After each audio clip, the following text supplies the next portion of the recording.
साथियों, आपने एक स्टोरी सुनी होगी कि दक्ष प्रजापति जो थे उनकी 27 बेटियां थीं। उन 27 बेटियों की शादी चंद्रमा के साथ कर दी गई थी, मून के साथ कर दी गई थी।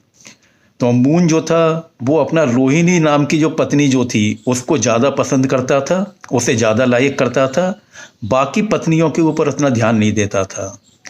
तो दक्ष प्रजापति ने इस बात के लिए चंद्रमा को श्राप भी दे दिया था कि तेरा क्षय हो जाएगा, तेरे को जो है। तो एनीवे फिर वो उसके श्राप की वजह से कहते हैं कि भाई चंद्रमा 15 दिन घटता है, फिर 15 दिन बढ़ जाता है। 15 दिन बढ़ने के पीछे ये था कि भाई जब चंद्रमा को श्राप लग गया तो चंद्रमा जो है शंकर भगवान जी के पास में गया, शिव भगवान के पास में गया, और शिव भगवान ने कहा कि ठीक है, तुम महामृत्युंजय पाठ का जाप करोगे तो तुम फिर से बड़े होने शुरू हो जाओगे। घटने के पीछे रीजन वही था कि भाई दक्ष प्रजापति ने श्राप दे दिया था कि तुम खत्म हो जाओगे, इसलिए ऐसा हो गया था। अब देखिए, ये बात जो है हमने पता नहीं कब से सुनी हुई है, छोटेपन से ही सुनी हुई है।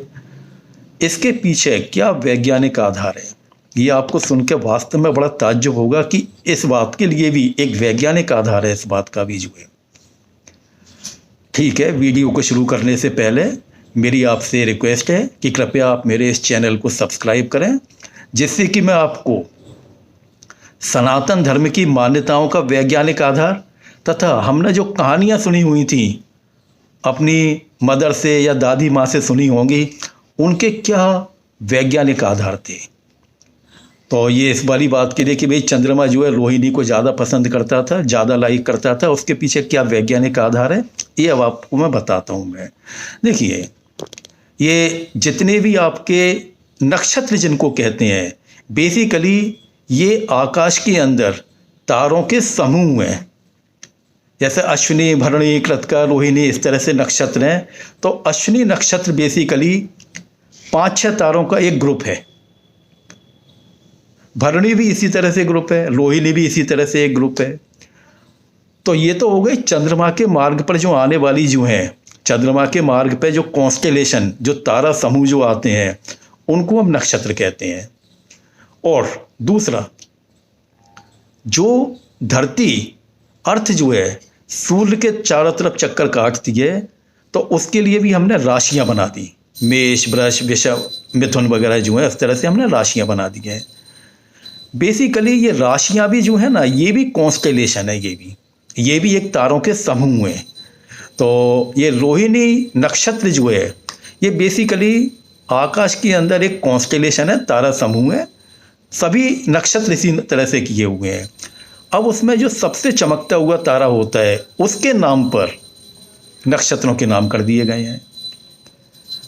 रोहिणी नक्षत्र में भी जो आपका ये टॉरस जो होता है, टॉरस राशि जो होती है, वृषभ राशि जो होती है, उसमें जो बैल की दाहिनी आंख जो होती है, उस स्टार को रोहिणी कहते हैं। यहाँ तो ये बात तो हो गई एस्ट्रोनॉमी के हिसाब से।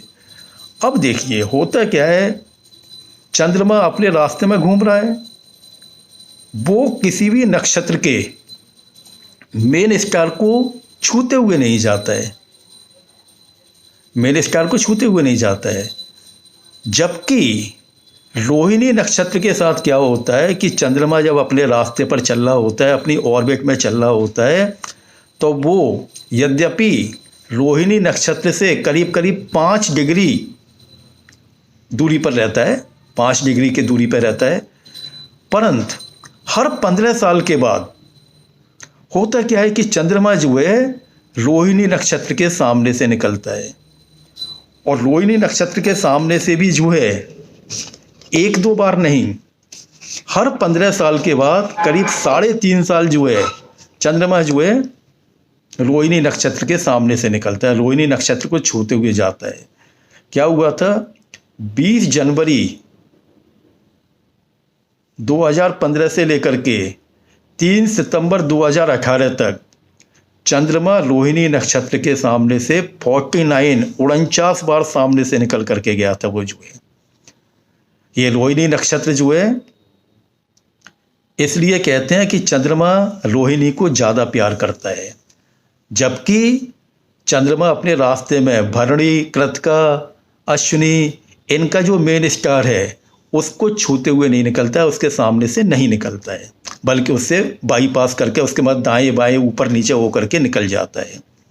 ये रोहिणी नक्षत्र जो है इसको इंग्लिश में कहते हैं एल्डीबारन। और ये टॉरस राशि जो है वृषभ राशि का सबसे चमकीला स्टार है। ये हमारे सूर्य के मुकाबले करीब 44 गुना बड़ा है और 65 लाइट ईयर की दूरी पर है। अब आप ये देखिए, आज से हजारों साल पहले हमारे ऋषि मुनि यानी हमारे वैज्ञानिक, हमारे पुराने वैज्ञानिक, उन्होंने इतना डीप ऑब्जर्वेशन किया था, इतना ज़बरदस्त ऑब्जर्वेशन किया था। जाता है हर 15 साल के बाद ये फिनोमेना करीब करीब 3.5 साल चलता है। 3.5 साल में करीब करीब चंद्रमा जो है रोहिणी के सामने से करीब करीब 48-49 बार सामने से निकलता है। इसके पीछे ये आधार था। ठीक है, आपसे पुनः निवेदन है कि कृपया मेरे इस चैनल को सब्सक्राइब करें। धन्यवाद।